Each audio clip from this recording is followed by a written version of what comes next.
Olá, irmãos, eu quero saudar a todos vocês com a graça e a paz do nosso Senhor Jesus Cristo.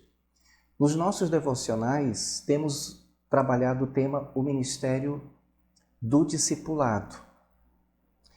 E no devocional anterior, nós introduzimos um tema que é muito importante, que é o relacionamento do discípulo com o mundo perdido.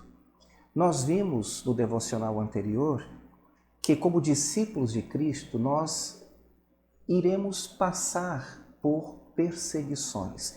Da mesma forma como o Senhor Jesus foi perseguido, nós também iremos sofrer perseguição, iremos sofrer oposição.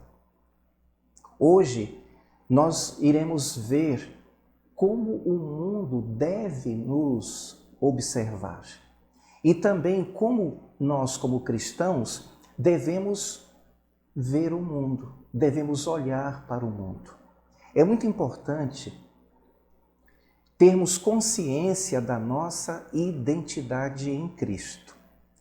Somos filhos de Deus e estamos aqui na terra com a missão de glorificar a Deus através da pregação do Evangelho, fazendo discípulos de todas as nações. As pessoas que não são crentes devem saber que amamos a Deus, não apenas pelas nossas palavras, mas principalmente pelas nossas atitudes. Em 1 Coríntios, capítulo 8, verso 3, o apóstolo Paulo diz: "Mas se alguém ama a Deus, esse é conhecido dele." O nosso estilo de vida, portanto, deve nos separar do mundo. Nós precisamos, como povo de Deus, ser conhecidos como pessoas que vivem uma vida piedosa. Nosso comportamento deve ser diferente. Conforme nos diz as Escrituras, em 1 Pedro 2,9, nós somos uma geração eleita. Nós somos o sacerdócio real, nação santa, povo adquirido, para que anunciemos as virtudes daquele que nos chamou das trevas para a sua maravilhosa luz. Entretanto, irmãos, não devemos ser tão diferentes a ponto de perder a nossa influência sobre as pessoas. Nós não podemos nos comportar como se fôssemos ermitões, pessoas que vivem isoladas e, consequentemente, que vão perder a oportunidade de alcançar pessoas para Cristo. Filipenses capítulo 4, verso 5 diz: "Seja a vossa equidade notória a todos os homens. Perto está o Senhor. Que a nossa justiça, isto é, nosso estilo de vida, nossas atitudes que devem agradar a Deus, sejam evidenciadas, sejam conhecidas por todas as pessoas." Nós devemos viver uma vida com transparência, uma vida com honestidade em todas as situações. Nossos parentes, familiares, colegas de trabalho precisam olhar para nós e ver que em nós existe integridade. 2 Coríntios capítulo 8, verso 21 diz: "Pois zelamos do que é honesto, não só diante do Senhor, mas também diante dos homens."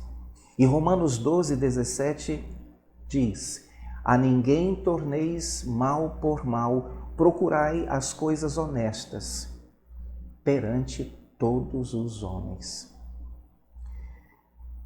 Nós devemos, através da nossa vida, dar testemunho vivo da graça de Deus. Filipenses 2, versos 14 e 15 diz: "Fazei todas as coisas sem murmurações nem contendas, para que sejais irrepreensíveis, filhos de Deus, inculpáveis, no meio de uma geração pervertida e corrupta, entre a qual resplandeceis como astros no mundo. Esta é a nossa posição diante de Deus e, consequentemente, é o nosso testemunho diante dos homens. No geral, podemos concluir neste raciocínio: eu devo ter um bom testemunho. O apóstolo Paulo aos Colossenses, no capítulo 4, versos 5 e 6, diz: andai com sabedoria para com os que estão de fora, remindo o tempo, isto é, aproveitando as oportunidades. A vossa palavra seja sempre agradável, temperada com sal, para que saibais como vos convém responder a cada um. Quer dizer, através do nosso estilo de vida, da nossa rotina, da nossa agenda, que na verdade é uma agenda que está sujeita à vontade de Deus, nós vamos ter oportunidades de falar da razão da nossa fé, a razão da nossa vida ser uma vida diferente do sistema mundano. E como eu devo olhar o mundo como um cristão? É muito importante lembrarmos, irmãos, que nós somos peregrinos aqui na terra. Hebreus capítulo 11, verso 13 diz: todos estes morreram na fé sem terem recebido as promessas, mas vendo-as de longe e crendo-as e abraçando-as, confessaram que eram estrangeiros e peregrinos na terra. E 1 Pedro, capítulo 2, verso 11, lemos: amados, peço-vos como a peregrinos e forasteiros, que vos abstenhais das concupiscências carnais que combatem contra a alma. Estas palavras do apóstolo Pedro foi para a igreja. Assim como os leitores originais desta carta, nós também precisamos, como peregrinos e forasteiros, andar aqui na terra, evitando nos contaminar com os desejos descontrolados que são comuns às pessoas que não têm ainda tido a experiência do novo nascimento. O fato é que precisamos lembrar sempre que o nosso lar está no céu.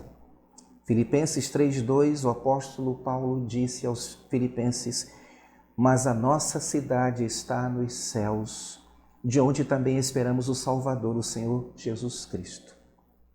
Portanto, este mundo é um campo missionário para alcançarmos os perdidos para Cristo. Atos 1:8, temos a declaração do Senhor Jesus: mas recebereis poder ao descer sobre vós o Espírito Santo e ser-me-eis testemunhas, tanto em Jerusalém como em toda a Judéia e Samaria e até os confins da terra. Portanto, eu, você, nós, cristãos, todos, independente do nosso lugar no corpo de Cristo, devemos olhar para o mundo como um campo missionário. Eu gostaria de encerrar fazendo algumas considerações concernentes às minhas responsabilidades com o governo. O governo é uma das 3 instituições que o Senhor criou. Ele instituiu, primeiramente, a família, instituiu o governo e a igreja.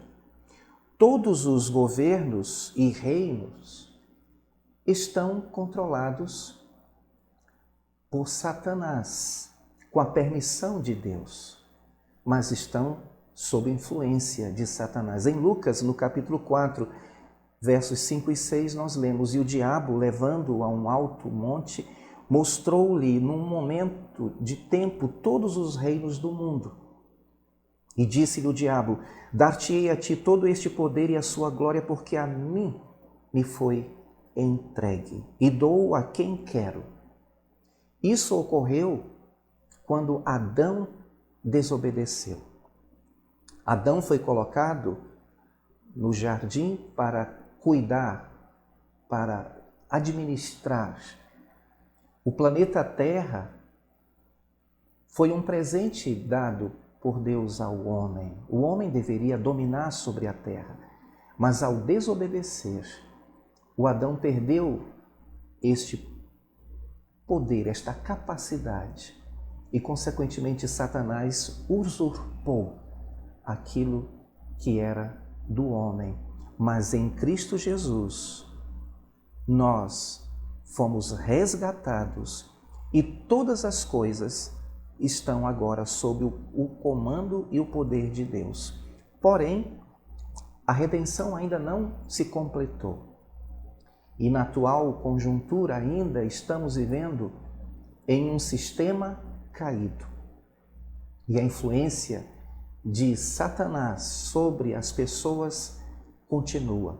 Efésios 2, versos 1 e 2 diz: Ele vos deu vida, estando vós mortos em delitos e pecados, nos quais andastes outrora segundo o curso deste mundo, segundo o príncipe da potestade do ar, do espírito que agora atua nos filhos da desobediência. E por esta razão, as pessoas, o sistema mundano, faz oposição a Deus e às coisas de Deus. Porém, mesmo assim, nós devemos nos submeter às autoridades, porque é uma ordenança de Deus, conforme lemos em Romanos, no capítulo 13, versos 1 e 2, que diz: toda alma esteja sujeita às potestades superiores, porque não há potestade que não venha de Deus, e as potestades que há foram ordenadas por Deus. Por isso, quem resiste à potestade resiste à ordenação de Deus, e os que resistem trarão sobre si mesmos a condenação.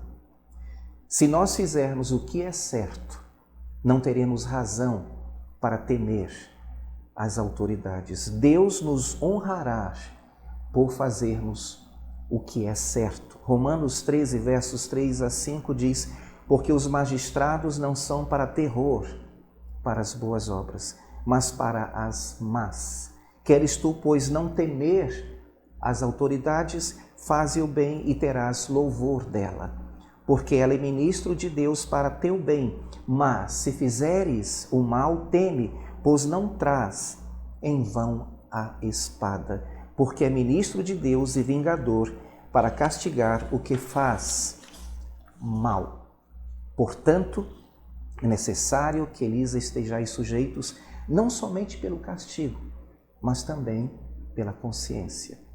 Devemos pagar ao governo, portanto, aquilo que lhe é estabelecido. Romanos 13, os versos 6 e 7 diz: por esta razão também pagais tributos, porque são ministros de Deus, atendendo sempre a isto mesmo. Portanto, dai a cada um o que deveis, a quem tributo, tributo, a quem imposto, imposto, a quem temor, temor, a quem honra, honra. E devemos nos submeter às ordenanças. É o que as Escrituras nos asseveram. Devemos honrar aquelas pessoas que estão em posição de autoridade, até os perversos, sem tomar parte da sua perversidade. Devemos entregar todos os problemas a Deus e deixar que Ele, o Senhor, que é quem vai se vingar, Ele que vai tomar a vingança por nós. Em 1 Pedro, no capítulo 2, versos 17 a 23, diz: honrai a todos, amai a fraternidade, temei a Deus, honrai ao Rei, vós servos, sujeitai-vos com todo o temor aos senhores, não somente bons e humanos, mas também aos maus, porque é coisa agradável que, por causa da consciência para com Deus, sofra agravos padecendo injustamente. Porque que glória será essa se pecando sois esbofeteados e sofreis? Mas se fazendo bem sois afligidos e o sofreis, isso é agradável a Deus. Porque para isto sois chamados, pois também Cristo padeceu por nós, deixando-nos o exemplo para que sigais as suas pisadas, o qual não cometeu pecado, nem na sua boca se achou engano, o qual, quando o injuriavam, não injuriava, e quando padecia, não ameaçava, mas entregava-se àquele que julga justamente. Quando Pedro escreveu estas palavras aqui, que eu acabei de ler, Nero era o imperador de Roma e, segundo os historiadores, ele talvez foi o mais perverso de todos os imperadores.